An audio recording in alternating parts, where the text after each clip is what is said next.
Buck, and you'll look like a genius. Buck Butterfield, tell me why there were so many loyalists in the South during the Revolutionary War.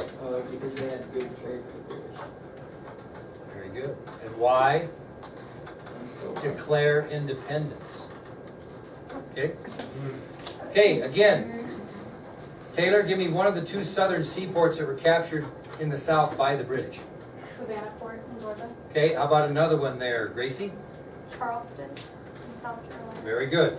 Hey, Madison, I want you to give me one specific thing about Nancy Hart as it pertains to her heroics in the Revolutionary War. In other words, having 8 children has nothing to do with the war, okay? So give me one thing about Nancy Hart that has something to do with her heroics in the Revolutionary War. She would dress up as a man and go around scouting.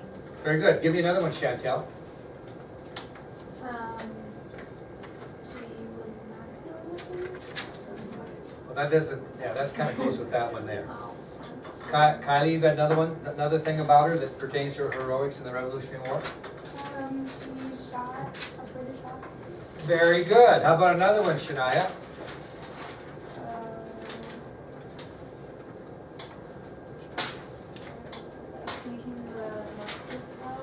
Okay, she snuck muskets. She snuck loyalist muskets out of her house to try to help her family. How about another one, Carly? What?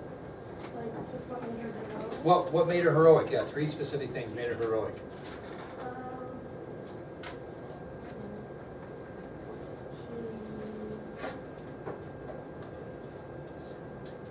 Anna?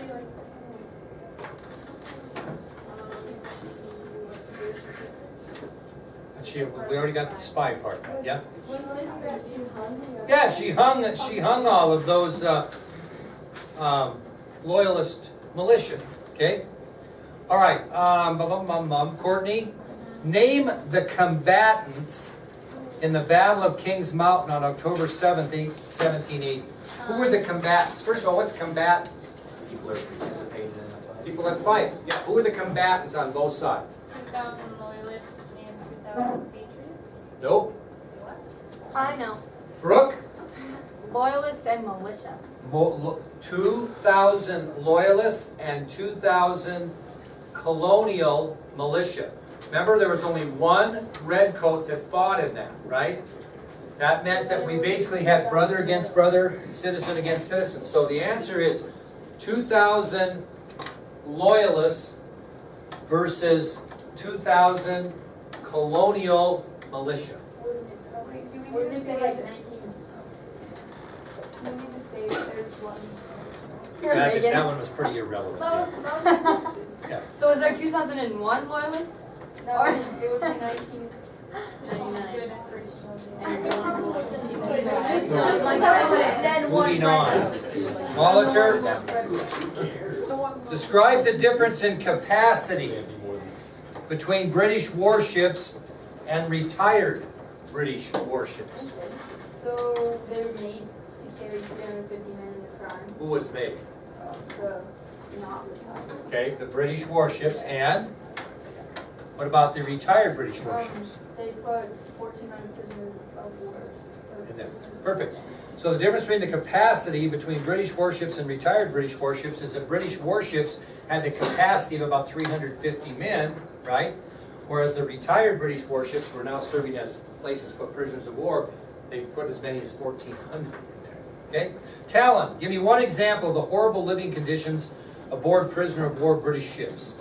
Soldiers were fed uncooked meat and wormy bread.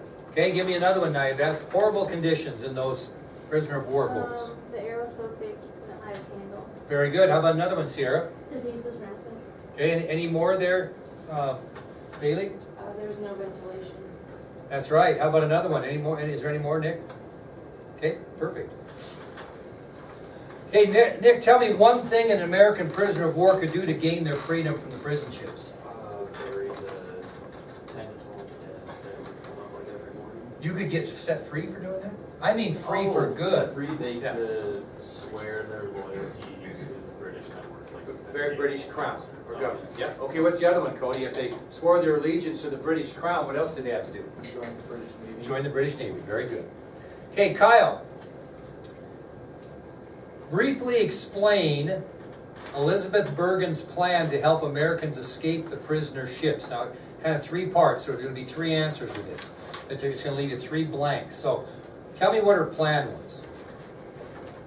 To slip drugs into the guard's beer. Ah, you're getting too many at a time. The first one is to slip drugs to the prisoners inside of what? Books. Books. Then the second part of the plan, Keller, was once they did that, what were they going to do?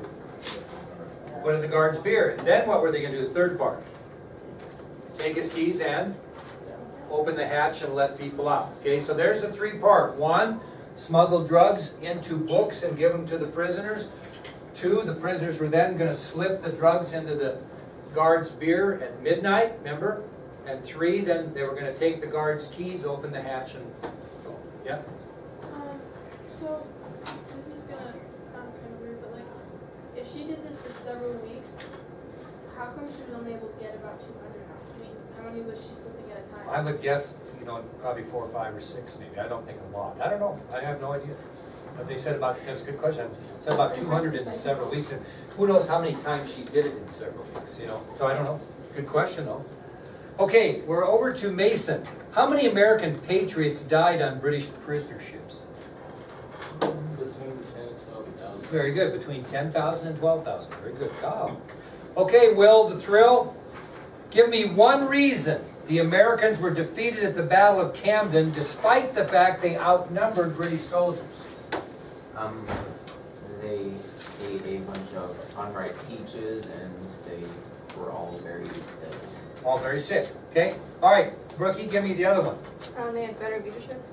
They had better leadership, specifically who? General Charles Cornwall. Yeah, they couldn't overcome the great leadership of General Charles Cornwallis, number 1, and number 2, they ate a bunch of unripe peaches, as Will said, what made them sick during battle. Okay, moving back over to Soraya, who stole Madison's notes. In detail, here you go, Soraya. Yeah. In detail, explain American General Nathaniel Greene's new strategy when he was assigned command of the American forces in the South during the Revolutionary War. He plans to make a hit-and-run strategy, so they would attack the British and then back off to tire them out. Okay, very good. And one more thing to add to that, leading them far away from their supply lines. Oh. Okay, very good. Say that again, that was awesome. For like just coming in, you're on fire. So what'd you say again? Say that again. He plans to have a hit-and-run strategy, so they would attack the British and go away to tire them out. Right, and? And to get them away from the supply lines. Very good. Okay, Cottrell, I'm telling you right now that our friend, Miss Grant, slipped right in here and bang, answered a question perfect. So now it's your turn. Where did the battle take place there, Mackenzie, my dear? When General Greene decided to stand toe-to-toe with the British Army in North Carolina on March 15, 1781. Where did that battle take place? Don't let me down. Okay, March 15th. Where did the battle take place when General Greene decided to stand toe-to-toe with the British Army after his hit-and-run warfare? Where did he decide to stand and fight? In North Carolina. If you don't get this right, you might have to stand trial. Oh, wow, funny hint. You might have to stand trial and go to court. If all of my notes are all mixed up. Okay, now listen to me. If you don't get this answer right, you may feel real guilty and have to go to court. House of sorts. Some sort of Courthouse, almost. Mackenzie, it's on the first sheet. Guilford And it's gonna Courthouse. Guilford Courthouse. So I'll read that again. Where did the battle take place when General Greene decided to stand toe-to-toe with the British Army in North Carolina on March 15, 1781? Guilford Courthouse. Hannah's dad. Another girl. Driving a certain kind of car to the courthouse. That's a good way to remember that. Now you will not forget that tomorrow. Okay, Mackenzie, right back at you. Okay, listen. At the Battle of Guilford Courthouse, who was considered the hero of that battle? Peter Francisco. Very good. Okay, Duran, this is what you girls get for coming late. That's okay. No, Duran, prior to the Battle of Yorktown, who did General Washington receive valuable information from concerning British General Charles Cornwallis and his troops? Indirectly, James Armistead. This girl's got her stuff, this girl's got her crap together. She's going. Now, Cottrell, prior to the Battle of Yorktown, General Washington receives valuable information indirectly from James Armistead about British General Cornwallis and his troops. What was that information that Washington received from Armistead indirectly? What information did he receive? Shh, now give her a chance here. What information did he receive from Armistead? Initially, indirectly. Oh, is this when the slaves are passing the? We've already been passed, we passed it. Okay. What was the news he passed? What information did he get from that passing of slaves? That they were going to send the ships into the harbor. Close. Go ahead, Nick. The British were looking for deep water. They were looking for deep water where the British ships could come in from New York Harbor to bring them supplies. And where did they find that deep water, Mackenzie? Near what port? The port of, which turned into the Battle of? Which starts, yeah, thank you. Yorktown. Yeah, okay. Okay, Kylie, I think I skipped you, didn't I? Yes, my dear. Repairs are in your office and you owe Miss G $28. Okay. Yeah. How many is there? Maybe we'll have one tomorrow. Okay. Oh, okay. Yes. Miss Woofington. How did General Washington plan to block any escape Cornwallis and his army might have at Yorktown? How's he going to block their escape?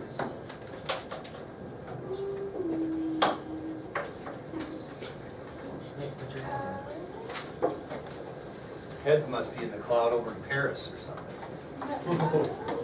How was he going to block that escape? What was his plan? He had two guys. Okay. Call me again. He wanted him to surrender. I don't know, my notes are in cursive for some reason. Well, they are pitiful. Go ahead there, Garvin. Shh. The French ships are gonna arrive and block off any escapers and then. Where are they going to arrive? To? Yorktown. Port. And Yeah. so then Washington and his guys are gonna march in. We haven't got that. But you are right, my dear. What happened is, ironically, this was not planned. Ironically, the French Navy was heading to help America in the cause here, and they just so happened to be going to dock in the port or harbor at Yorktown, where Cornwallis, ironically, found the deep water for his ships. That way they were going to get in there and block any escape by sea. Yes? So was the French ships blocking the harbor actually part of Washington's plan or just the? No, well, it turned out to be part of his plan, but it was ironic they were that way. He got word they were coming, so he made his plan that way. Yeah, You want us to use port or harbor? either one. Harbor would sound better. Like Yorktown. Yeah, that's right. Yeah. No, port or harbor would be fine, but if, if you're just listening very well, probably harbor would be the thing. Okay, now, back to you, Miss Woofington, because your notes are in cursive. Shh. During this time around Yorktown, Kylie, what was the responsibility of Commander Lafayette? What was his responsibility? What the heck was he doing in that area? He had to make it look like they had more men. You're ahead of the game. Get back in your notes. What was he doing there? I know he's going to eventually have to look like he's got more men, but what was he doing there in the first place? Why did he have to make himself look like he had more men? Because, well, shh, shh, shh, shh. What was he doing? And where? Well, kind of. That was the idea later. You got the idea, but what was he initially ordered to do? Keep what on Cornwallis? An eye on him. Shadow. Shadow. Okay, here, head of the game. So, when I asked the question, what was the responsibility of Commander Lafayette during this time around Yorktown? His responsibility was to shadow Cornwallis and his troops. Okay, Gracie. How was General Cornwallis convinced that he should stay in the vicinity of Yorktown rather than engage American troops outside of Yorktown? Well, he said, Armistead to spy on Lafayette, Yeah, and they were like, hey, you should just make it sound like we're a lot bigger than we are, and he like went back and told me that there was at least 6,000 men instead of smaller than that. how many was that, do you remember? 3,200. 3,200, that'd be good to know that. Yeah, what happens, how Cornwallis gets convinced is he sends James Armistead, who he thinks is on his side, to go spy on Lafayette to find out what the story was. And he goes and spies on Lafayette, and he and Lafayette concoct a story that Lafayette has 6,000 troops instead of 3,200, and he reports that back to Cornwallis. He buys it and stays put. Okay, Kyle, how long did the Battle of Yorktown last, and what was the end result? 3 weeks. And then on October 19th, 1781, Cornwallis surrenders to Washington. There you go. You don't really need to have the date, that's very good you had that, but basically what happens, it lasted 3 weeks and Cornwallis surrendered to Washington. Okay? Okay, let's see how smart we are here, because I think this is kind of an interesting question. I actually dug deep for this one to see if we kind of were listening very well. Okay? So, let's see how good we are here. All right. After the British defeat at Yorktown, the British government received three pretty clear messages. What was one, Brooke? What was one message that the British government really received from this American victory at Yorktown? What message did they receive? Go ahead and guess. You can't be any worse than missing it. You can't do anything worse than missing it, so go ahead. Was it like that we were not just like a piece of cake? Kind of. That's very close. It told, number one, it told British officials that the war in America was not close to being over. Okay? We weren't actually the cupcake that they thought we were. But the better way to word that first message they received loud and clear was that the war was far from being over. Okay? We showed at Yorktown, that the war was not close to being over. Okay? What else did it send a message? Anybody know? Go ahead, Taylor. What was the second message? It was going to be really expensive Why? because they were having to send over more supplies and more men. Well, you're pretty close. It was going to be more costly because they were actually going to have to send over an entire new army because most of theirs had been captured at Yorktown. So they realized they're going to have to send more supplies, like she said, but a whole new army over to America, which is going to be very costly. And what did the victory at Yorktown do to the British will? That's the third thing they figured out. The third message you got. The British will was what? Yeah, crushed or not there. In other words, the victory at Yorktown really killed the British will to continue. Their soldiers had lost focus and lost their enthusiasm. Okay, so I would know those three important messages that the British defeat at Yorktown gave the British government. Okay, Blaine. Who is the 16-year-old girl that enables the American patriots to gain victory in the last battle of the Revolutionary War? Betty Zane. Perfect. Talon, name one thing that the United States of America gained as a result of the Treaty of Paris. Independence. Give me another one, Carly.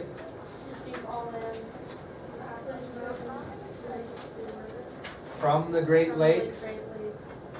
Very good. And what was the third thing, Buck? The right to fish in the Gulf was north. And around Newfoundland. Yep, very good. Okay, I'm not going to tell you what the 5-point question is, but I would know who the negotiators were for the United States. Because I'll use that in some form of a question. The negotiators for the United States. And with any luck here, we're going to get done with all of this. Now listen, you guys and gals that weren't here for the first part of this video, you're going to be responsible to watch that because anything off this video is fair game in your test if I want to ask something extra.